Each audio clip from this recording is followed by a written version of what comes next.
Hi friends, welcome to my channel. ఇవాళ పెళ్ళిళ్ళలో catering వాళ్ళు తయారు చేసే దోసకాయ తాలింపు ఎలా తయారు చేయాలో చూపిస్తానండి.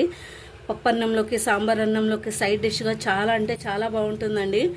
మీరు కూడా తప్పకుండా ట్రై చేయండి. దోసకాయ తాలింపు కోసము దోసకాయలు తీసుకున్నానండి 3. ఈ దోసకాయలన్నిటికీ పొట్టు తీసి పెట్టేసుకుందాము.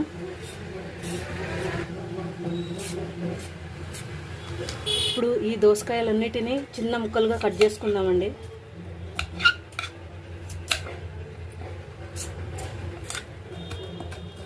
చిన్న చిన్న ముక్కలుగా కట్ చేసుకోవాలి.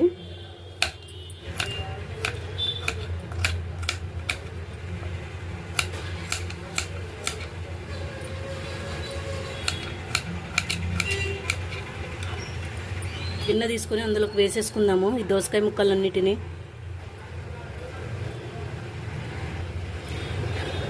ఇప్పుడు ఇలా కట్ చేసి పెట్టుకున్నాము కదండి. ఇప్పుడు వీటిని కాసేపు పక్కన పెట్టేసుకుందాము. 2 పచ్చిమిర్చి తీసుకున్నానండి. కొబ్బరి తురిమేది ఉంది కదండి, దీంతో ఈ పచ్చిమిర్చిని తురుముకుందామండి.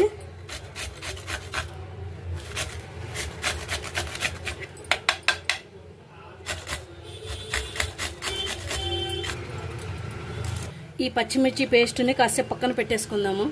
ఇప్పుడు దోసకాయకి తాలింపు రెడీ చేసుకుందామండి. స్టవ్ ఆన్ చేసుకొని బాండ్లీ పెట్టుకున్నానండి.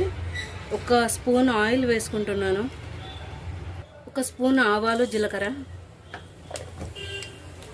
తురిమి పెట్టుకున్న పచ్చిమిర్చి పేస్ట్ వేసుకుంటున్నాను.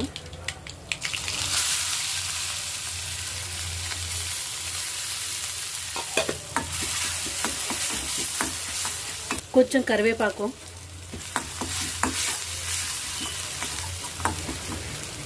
కొంచెం ఇంగువ, పచ్చిమిర్చి మగ్గించుకోవాలి.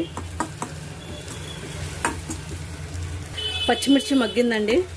ఇప్పుడు తిరువాతని దోసకాయ ముక్కల్లోకి వేసేసుకుందాము.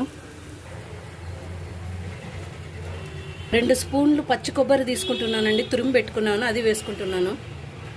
రుచికి సరిపడా సాల్ట్ వేసుకుంటున్నాను. ఇంతేనండి, దోసకాయ తాలింపు రెడీ అయిందండి. ఈ దోసకాయ తాలింపు రైస్లోకి చాలా చాలా బాగుంటుందండి. ఈ వీడియో మీకు నచ్చినట్లయితే నా ఛానల్ని సబ్స్క్రైబ్ చేయండి, లైక్ చేయండి, షేర్ చేయండి.